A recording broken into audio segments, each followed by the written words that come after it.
Hello everybody and welcome to our podcast, Dual MBA. On this podcast, we will have two people debating about one management topic each week.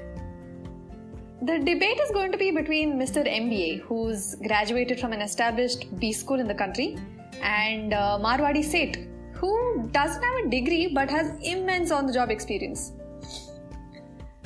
We'll be listening to Mr. MBA talk about his theoretical framework and Marwadi Seth talk about his experiential learning. Will this duality be too much to take? Pun intended. Let's find out. This is our first ever episode of Dual MBA and we are extremely excited to be sharing it with all of you guys. I have personally found management subjects to be very elaborate, difficult to understand. So मैं दुआ करती हूँ कि ये dual MBA मुझे कुछ सिखाए. Girl, you're on a roll with your puns today. Okay, moving on. I have my guests with me here today. A very warm welcome to both of you, Mr. MBA and Marwadi Seth ji. Our topic for the day is hiring. We've picked an easy breezy topic for our first episode.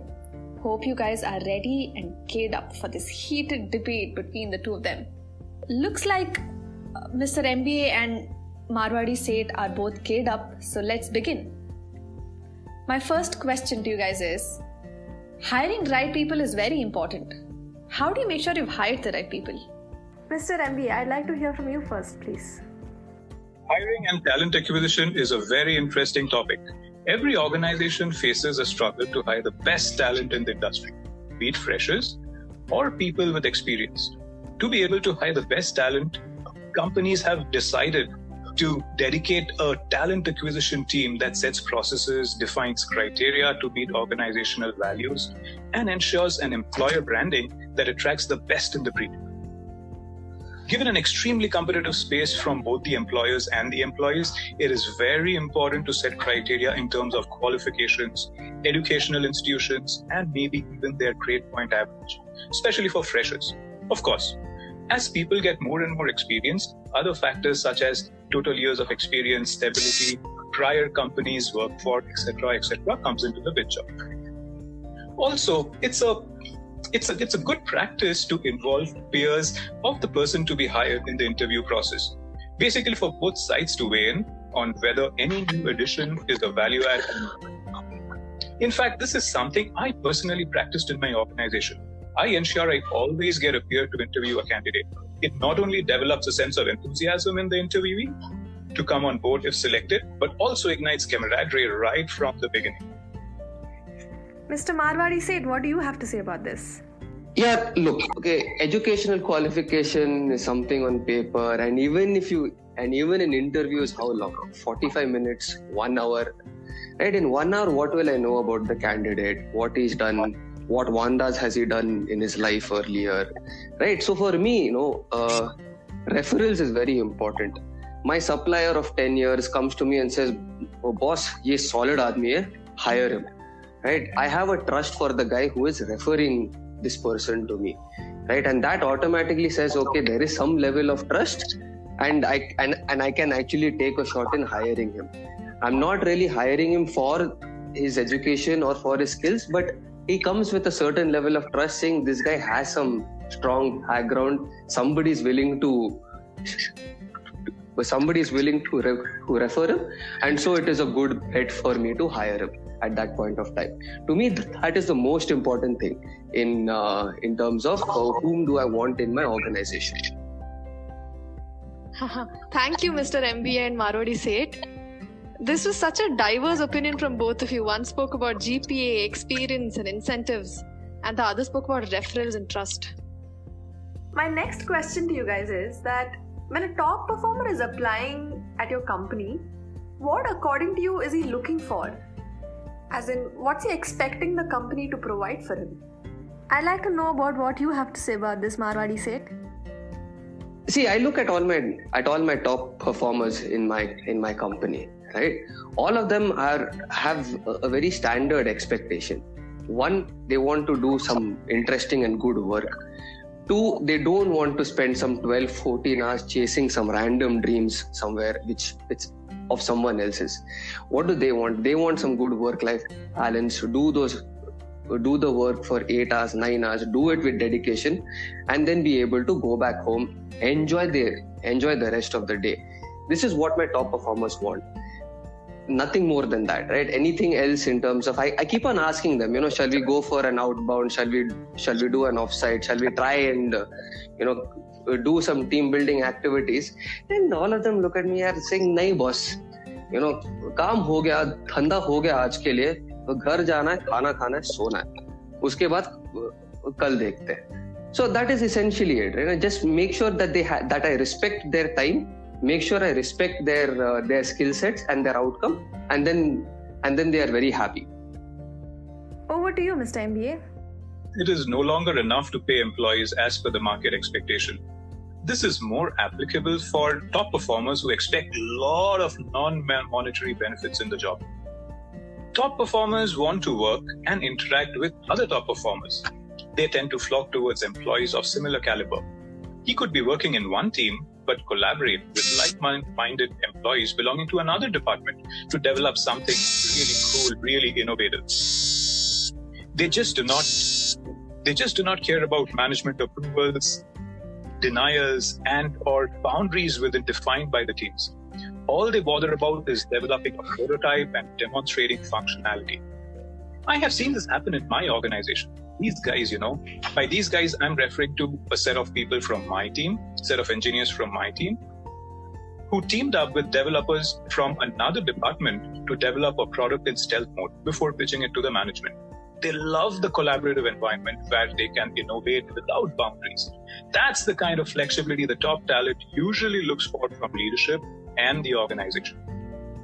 That was lovely. I totally related to what you said, Sethji, regarding outing. Like, why will I look at the same faces that I've looked for the entire of the week and then go out for an outing with them? But I also got thinking about what Mr. MBA said about, developing a strong sense of teaming. So I'm left thinking after this conversation. My next question to you would be, does learning and development play a role in talent acquisition? I'd like to hear your thoughts on this. Mr. MBA, over to you. Top talent in today's world wants to experience high growth, both in learning and in their careers. Of course, one fuels the other. We've seen numerous studies where employees are willing to take a pay cut or forego their early increment in salary if they have the option to switch to a high-growing company or a company that offers them unlimited learning potential.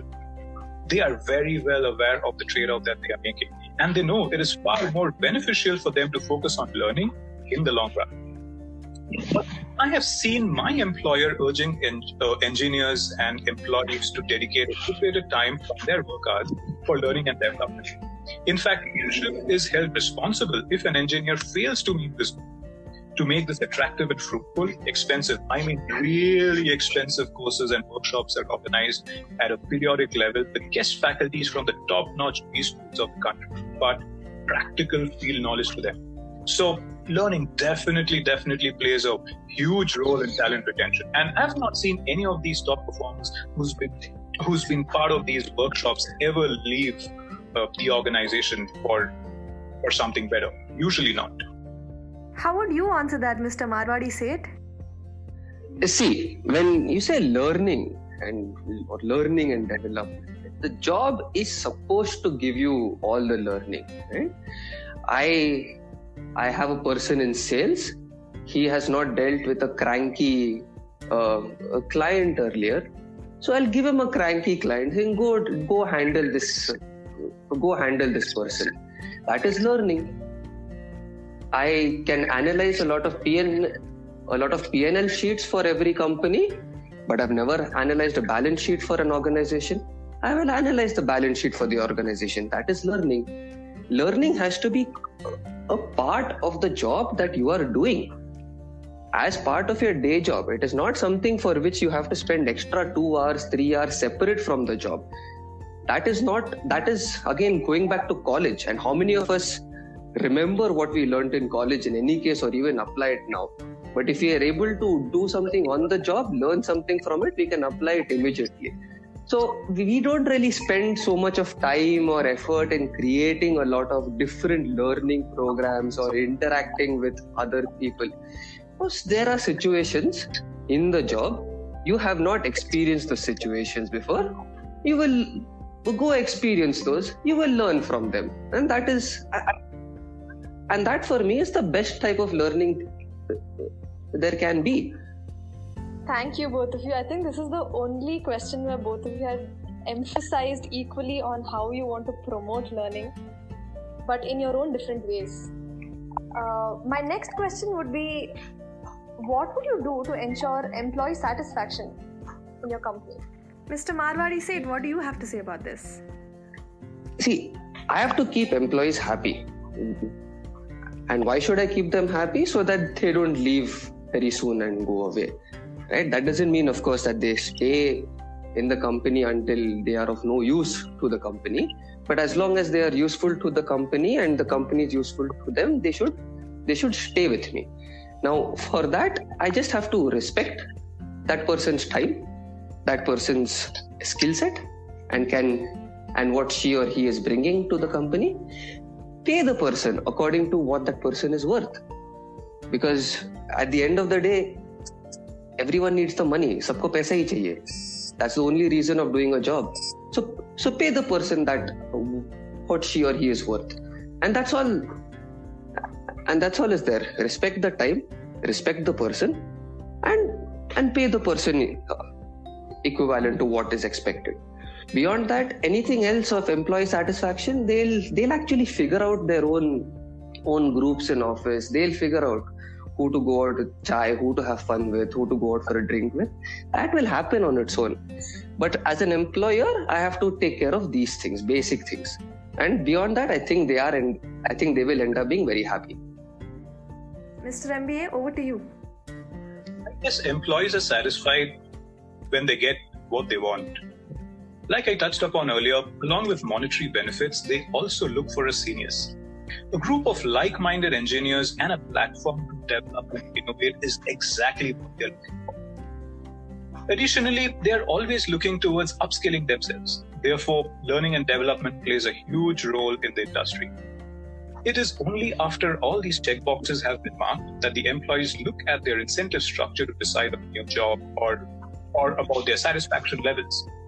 The incentive structure can also be tied to employee and company performances, and this gives each employee the confidence that he or she is being evaluated fairly and can always link their individual performance to their compensation.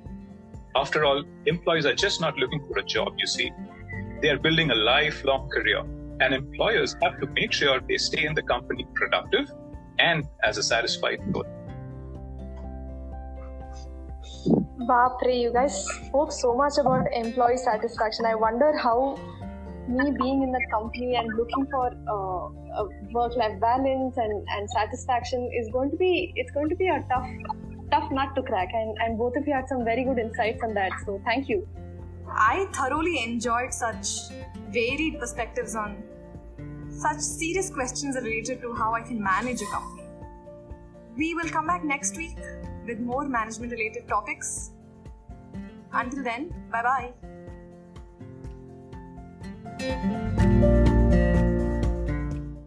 Thanks for watching the episode. Like, share, and subscribe to our channel for more such content.